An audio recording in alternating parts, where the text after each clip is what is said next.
한번 인사하겠습니다. 앞뒤 좌우로 계신 성도님께 인사합니다. 사랑하고 축복합니다. 인사합시다. 사랑하고 축복합니다. 잘 오셨습니다. 말씀 가운데 큰 은혜 받는 귀한 시간 될 수 있기를 주의 이름으로 간절히 축원드립니다.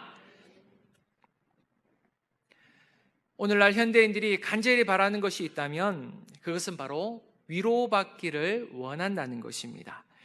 나의 답답한 마음을 누가 알아주기를 간절히 바라고 있다는 것입니다.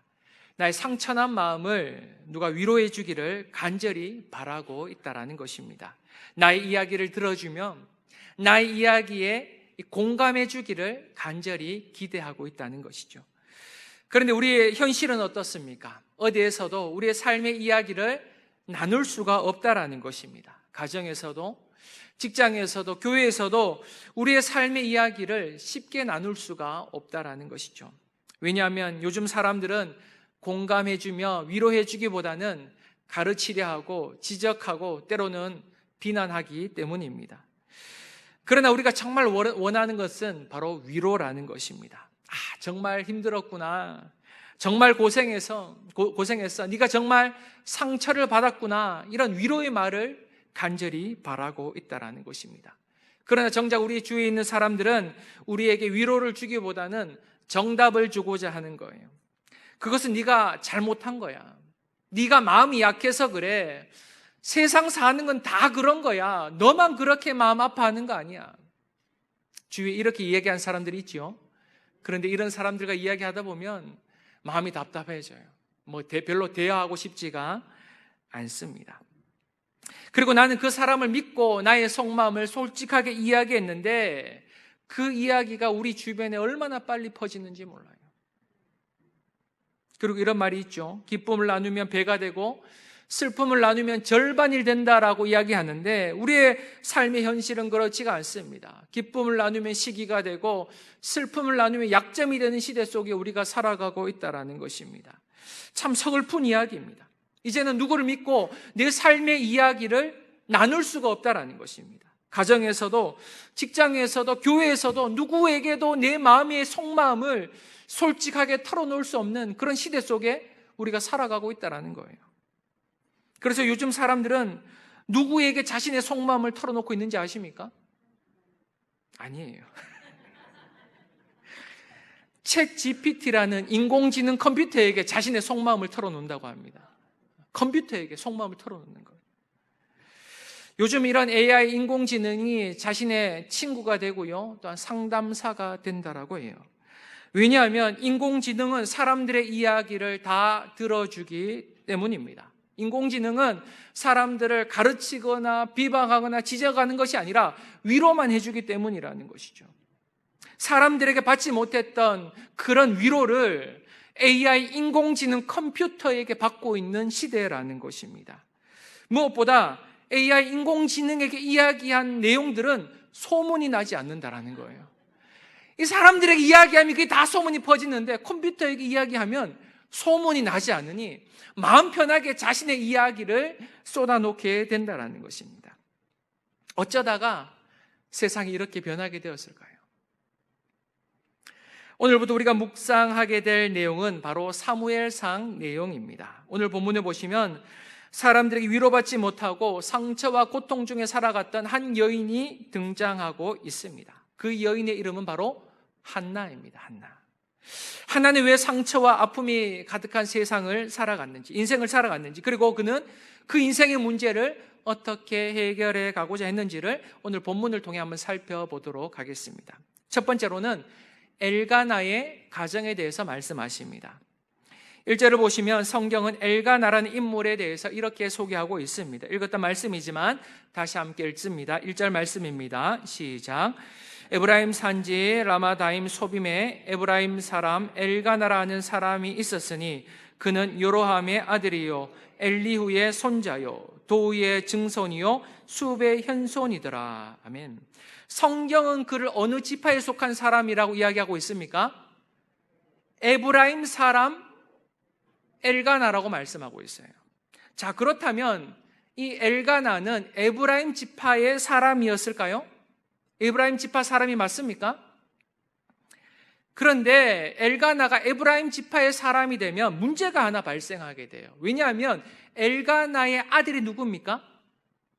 사무엘이죠. 그런데 사무엘은 엘리 제사장의 대를 이어 이스라엘의 제사장으로 섬기게 되는 인물입니다. 그런데 제사장은 어느 지파에 속한 사람들만 될 수가 있었어요? 레위 지파의 사람들만 제사장으로 섬길 수가 있었던 것입니다. 그런데 오늘 본문에 보시면 엘가나를 에브라임 사람이라고 표현하고 있다는 거예요. 그런데 그가 만약 에브라임 지파의 사람이었다면 그의 아들이었던 사무엘은 제사장으로 섬길 수가 없는 것입니다.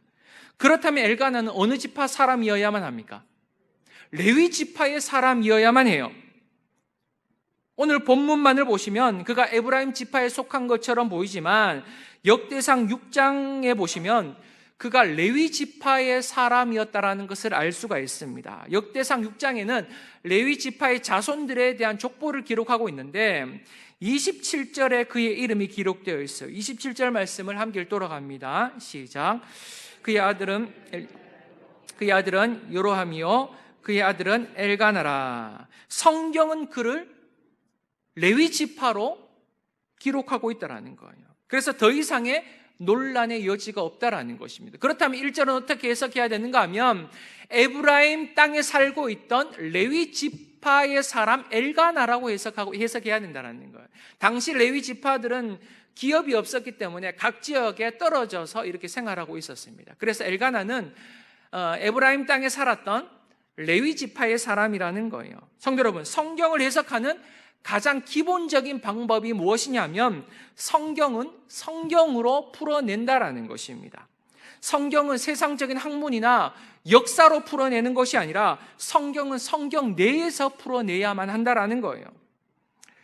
그래서 우리 성도님들은 이 엘가나를 레위 지파로 이해하시면 됩니다. 그런데 혹 인터넷을 검색해 보시거나 다른 주석을 보시면 이 엘가나를 에브라임 지파의 사람으로 소개하는 내용도 있습니다. 그런데 그렇게 되면 성경에서 이 성경의 내용이 충돌하는 내용이 발생하게 된다는 거예요. 분명 역대상 6장에서는 그를 레위 지파의 사람으로 언급하고 있다는 것입니다. 그것이 가장 안전한 방법이라는 거예요. 성경을 성경으로 풀어내는 것. 우리 성도님들은 성경을 성경으로 풀어낼 수 있기를 주의 이름으로 간절히 축원드립니다. 자, 그렇다면 엘가나가 어느 지파 사람이라고요? 레위 지파의 사람이라는 거예요. 에브라임 땅에 살고 있던 레위 지파의 사람. 여기에서부터 출발해야 우리가 이 사무엘상을 이해함에 있어서 걸림돌이 생기지 않는다라는 거예요. 자, 이제는 엘가나의 가정을 한번 살펴보도록 하겠습니다. 2절 말씀을 함께 읽도록 합니다. 2절 말씀입니다. 시작. 그에게 두 아내가 있었으니 한 사람의 이름은 한나요 한 사람의 이름은 브닛나라. 브닛나에게는 자식이 있고 한나에게는 자식이 없었더라. 엘가나에게는 두 명의 아내가 있었는데 한 사람의 이름은 한나였고요, 다른 한 아내의 이름은 브닛나였습니다. 성도 여러분, 당시 고대 사회에서는 일부 다처제를 허용하기도 했는데 아무나 일부 다처제로 살아갈 수 있었던 것은 아니었습니다. 바로 경제적인 여력이 되었던 부자들만이 이 아내를 여러 명 두기도 했다라는 것입니다. 그래서 엘가나가 한나와 브닛나 이 두 명의 아내를 두었다라는 것은 그가 부유한 가정이었다는 것을 의미하는 내용이에요. 굉장히 잘 사는 집안이었다는 것입니다. 그리고 3절 말씀을 함께 읽어보도록 합니다. 3절입니다. 시작.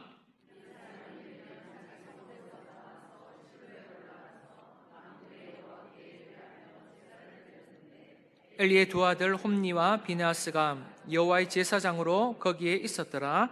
아멘. 엘가나는 매년 실로에 올라가서 하나님께 예배하며 제사를 드렸다라고 말씀하고 있습니다. 그가 매년 실로에 올라가 하나님을 예배하며 제사를 드렸다는 것은 그가 하나님의 율법을 신실하게 지켰던 믿음의 사람이었다는 증거라는 것입니다. 엘가나는 그렇게 자신의 가정을 믿음의 가정으로 세워가고자 했다라는 것입니다. 그러나 엘가나의 가정에는 치명적인 문제가 하나 있었습니다. 그 문제가 2절에 기록되어 있죠. 바로 브닛나에게는 자식이 있고 한나에게는 자식이 없었다라는 거예요. 성도 여러분, 지금도 불임으로 고통받고 있는 사람들이 얼마나 많은지 모릅니다. 제 주위에도 불임으로 고통받고 있는 사람들이 있는데 위로해 줄 말이 없어요.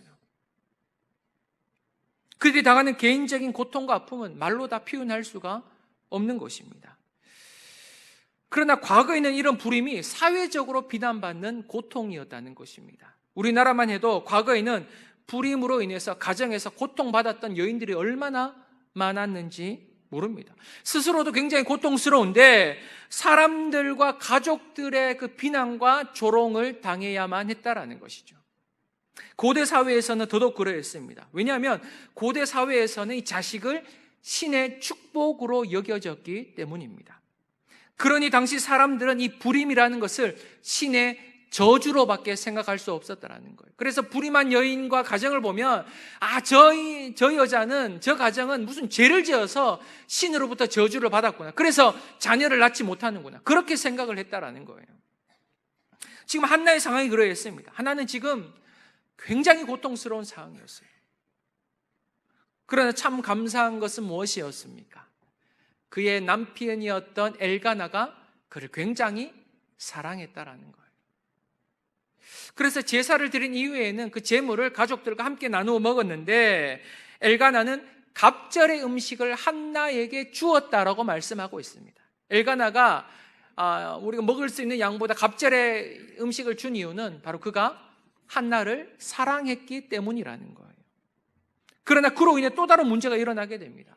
매년 실로에 올라가서 제사를 드릴 때마다 엘가나가 갑절의 음식을 한나에게 주니 누가 화가 나게 된 거예요?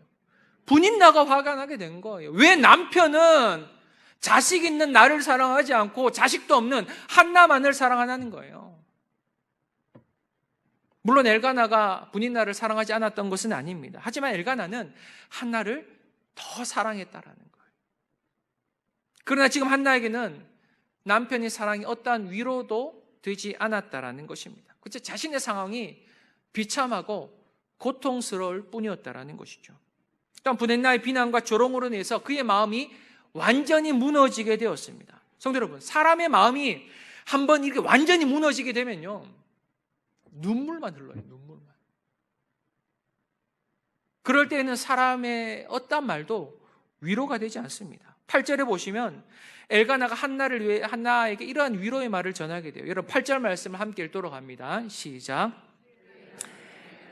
그에게 이르되 한나여 어찌하여 울며 어찌하여 먹지 아니하며 어찌하여 그대의 마음이 슬프냐, 내가 그대에게 10 아들보다 낫지 아니하냐 하니라. 아멘. 한나에게 지금 엘가나가 이렇게 얘기하는 거예요. 한나여 어찌하여 울며 어찌하여 슬퍼하고 있느냐, 내가 10 아들보다 낫지 아니하냐.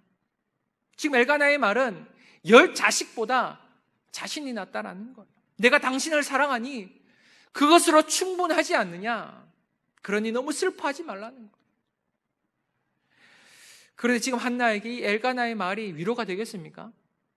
전혀 위로가 되지 않았던 거예요. 지금 한나에게 필요한 것은 남편의 위로가 아니었어요. 한나에게 필요한 것은 아들이었던 거예요. 자식이었던 것입니다. 그의 슬픔을 해결해 줄 수 있는 것은 사람의 위로가 아니라 바로 아들이었다라는 거예요. 아들. 그러다면 지금 한나가 임신할 수 없었던 이유가 여러분 무엇이었습니까?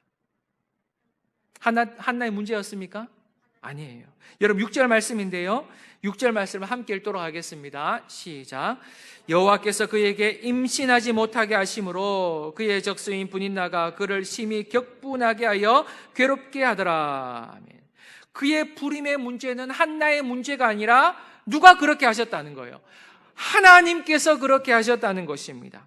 하나님께서 그에게 임신하지 못하게 하셨다는 거예요. 성경은 이 내용을 여러분 2번이나 기록하고 있어요. 5절에 보시면 여호와께서 그에게 임신하지 못하게 하시니, 그리고 6절에 와서도 여호와께서 그에게 임신하지 못하게 하심으로, 여러분 2번 말씀하셨다는 것은 그의 불임이 하나님의 계획이었다는 거예요.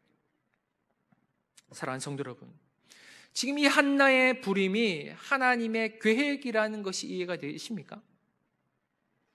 지금 한나는 이 불임으로 인해서 얼마나 고통스러운 삶을 살아가고 있는지 몰라요. 하루하루가 고통의 삶이었습니다. 하루하루가 기다림의 연속이었어요. 이 지옥으로부터 막 벗어나고 싶었습니다. 하나님으로부터 저주받는 인생이라는 그런 비난과 저주로부터 벗어나고 싶었던 거예요. 그런데 하나님께서 그 문제를 해결해 주시기는커녕 하나님께서 한나의 임신을 막으셨다는 거예요. 하나님께서 불임케 하셨다는 것입니다. 불임이 하나님의 계획이라는 거예요. 고난이 하나님의 계획이라는 것입니다. 여러분, 지금 이 고난으로 인해서 한나만 고통받고 있는 게 아니에요. 엘가나의 가정 전체가 고통을 받고 있는 상황이었습니다. 여러분, 엘가나의 집안은요, 굉장히 신실한 집안이었어요. 매년 성소에 올라가서, 실로에 올라가서 하나님을 예배하며 제사했던 믿음의 가정이었습니다. 신실한 가정이었어요. 그런데 그 신실한 가정, 그 믿음의 가정 가운데 풀리지 않는 인생의 문제가 찾아오게 되었다는 거예요. 성도 여러분, 이것이 바로 우리가 살아가는 삶의 현실인 거예요. 우리가 아무리 신앙생활 열심히 해도 우리의 인생에는 풀리지 않는 문제와 위기가 찾아올 수 있다는 것입니다. 왜냐하면 우리 인생에 찾아온 그 고난이 바로 하나님의 계획이기 때문이라는 것입니다. 때로는 하나님께서는 그분의 목적과 그분의 계획을 이루시기 위해서 그의 사랑하는 백성들에게 문제와 위기를 허락하기도 하신다라는 것입니다. 사랑하는 성도 여러분, 여러분의 인생 가운데 때로는 감당할 수 없는 인생의 문제와 위기가 찾아온다 할지라도 거기에는 분명한 하나님의 뜻과 계획과 목적과 이유가 있음을 믿으시기 바랍니다. 거기에서부터 출발하는 거예요. 거기에서부터. 그렇다면 하나님 이 문제를 어떻게 해결하고자 했을까요? 두 번째로는 한나의 기도에 대해서 말씀하십니다. 한나의 기도. 지금 한나는 엘가나의 사랑과 위로의 말에도 전혀 위로를 받지 못했던 것입니다. 그의 마음의 상처와 아픔이 전혀 해결되지 않았던 거예요. 지금 한나는 하나님 앞에 제사를 드린 후에 가족들과 함께 그 제물을 함께 나눠 먹고 있는 그 식사를 하던 중이었습니다. 그런데 그는 그곳에서 몰래 빠져나오게 되었던 거예요. 왜냐하면 지금 한나는 식사를 하고 싶은 마음이 전혀 없었어요. 배가 고프지도 않고요. 그 마음의 상처로 인해서 가족들과 이야기하고 싶지도 않았습니다. 너무 힘들었던 거예요. 그래서 그 가족들을 뒤로하고 어디로 향하게 되었습니까? 하나님의 전에 올라가 사람이 아닌 하나님을 찾게 되었던 것입니다. 여러분 10절을 보시면 한나가 마음이 괴로워서 여호와께 기도하며 통곡하였다라고 성경은 기록하고 있어요. 여러분, 통곡이라는 것은 소리 지르며 우는 게 통곡이에요. 여러분, 소리 지르면서 우는 게 통곡이라는 거예요. 성도 여러분, 정말 마음이 힘들면 기도가 터져 나오는 것이 아니라 그저 통곡하게 돼요. 막 울부짖으면서 눈물만 흐르게 되더라는 거예요. 지금 한나의 상황이 그러했습니다. 너무 괴롭고 고통스러워서 하나님의 전에 올라오긴 했는데 기도가 안 터져 나오는 거예요. 그저 하나님 앞에서 통곡할 뿐이라는 것입니다. 기도가 터지는 것이 아니라 눈물이 터져버린 거예요. 눈물이. 여러분, 기도를 할 수 있다는 것은, 기도를 할 때 우리가 말로 기도를 할 수 있다는 것은 아직 견딜만 하다는 거예요. 그런데 여러분, 정말 고통스러운 삶의 현실을 만나게 되면 기도가 안 나와요. 기도하러 하나님의 전에 올라왔는데 기도는 안 나오고 눈물만 흐르게 되는 거예요. 눈물만. 얼마나 고통스러운지 눈물만 주룩주룩 흐르게 되는 거예요. 감당할 수 없는 문제, 인생의 문제를 만나게 되면 눈물만 터지게 된다는 것입니다. 그런데 여러분, 기도란 말로만 하는 게 아닙니다. 때로는 우리의 눈물이 기도가 됨을 믿으시기 바랍니다. 우리의 눈물이 기도가 되는 거예요. 우리가 흘리는 눈물이 하나님의 마음을 움직이는 기도가 된다는 거예요. 우리가 말하지 않아도 우리의 눈물만으로도 하나님께서는 우리의 마음을 다 알고 계신다는 거예요. 얼마나 마음이 힘들면 저렇게 눈물을 흘리는 것인가. 시편 56편 8절에 이런 구절이 있어요. 다 함께 한번 읽어보도록 합니다. 시작. 나의 유리함을 주께서 계수하셨사오니 나의 눈물을 주의 병에 담으소서. 이것이 주의 책에 기록되지 아니하였나이까. 아멘. 나의 유리함을 주께서 계수하셨사오니 나의 눈물을 주의 병에 담아달라는 거예요. 나의 유리함이란 내가 고통 중에 너무나 괴로워서 방황하고 있다는 것을 주님께서 알고 계시지 않습니까? 하나님, 이제 나의 눈물을 주의 병에 담아달라는 거예요. 우리의 눈물이 주의 병에 가득 차게 되면 하나님께서는 그때 우리의 인생 가운데 역사해 주심을 믿으시기 바랍니다. 여러분, 우리의 눈물은요, 땅에 떨어지는 것이 아니라 주의 병에 담겨지고 있음을 믿으시기 바랍니다. 그 눈물이 주의 병에 가득 차게 되면 그때 하나님께서는 역사하신다는 거예요. 우리의 눈물은 여러분 절대로 헛되지 않음을 믿으시기 바랍니다. 우리의 눈물이 하나님의 마음을 움직이신다는 것을 믿으시기 바랍니다. 그래서 여러분, 우리는 눈물을 흘려야만 하는 거예요. 인생의 위기 속에서 애통하는 마음으로, 통곡하는 마음으로 우리가 눈물을 흘려야 하지만 하나님의 역사를 경험할 수 있다는 것입니다. 지금 여러분이 흘리고 있는 그 눈물이 하나님께서 응답하신 놀라운 기도가 됨을 믿으시기 바랍니다. 지금 하나는 통곡하여 기도하다가 하나님께 서원 기도를 하게 됩니다. 여러분, 11절 말씀인데요, 11절 말씀을 다 함께 한번 읽어보도록 하겠습니다. 시작.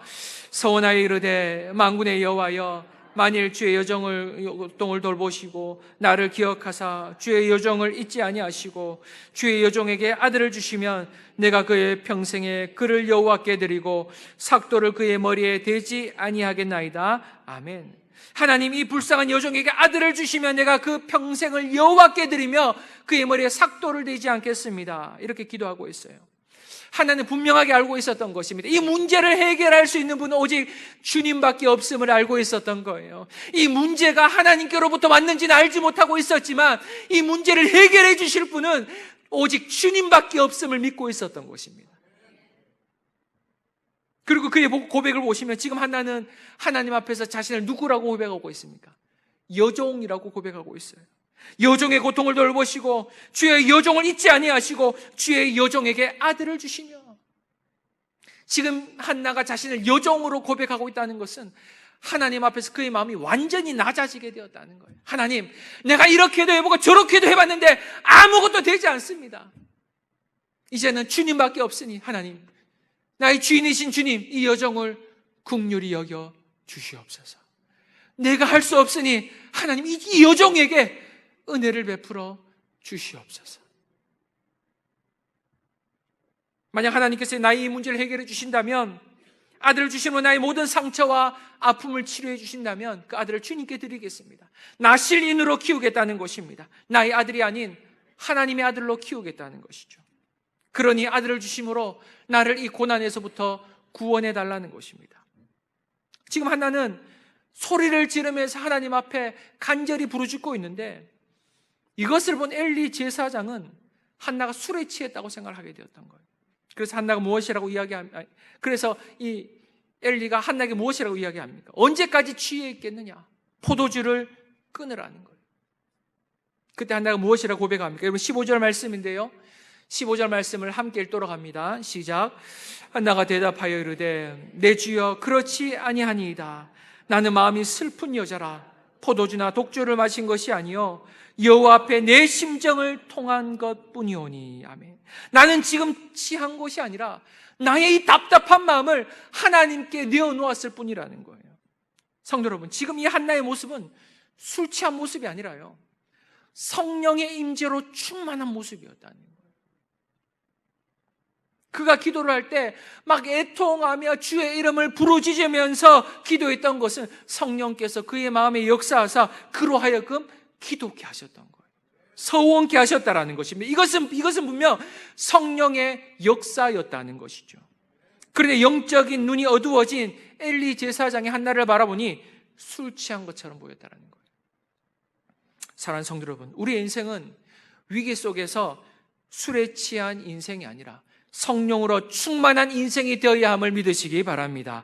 여러분이 술 취한 것과 성령의 충만함은 굉장히 비슷하다는 거예요.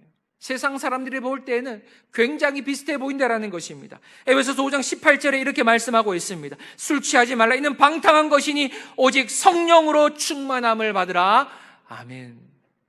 인생이 답답하고 괴롭고 고통스럽다 할지라도 우리 그리스도인들은 술에 취해 술로 위로받는 인생이 아니라 성령의 충만함으로 성령의 위로를 받는 거룩한 하나님의 백성이라는 것을 믿으시기 바랍니다.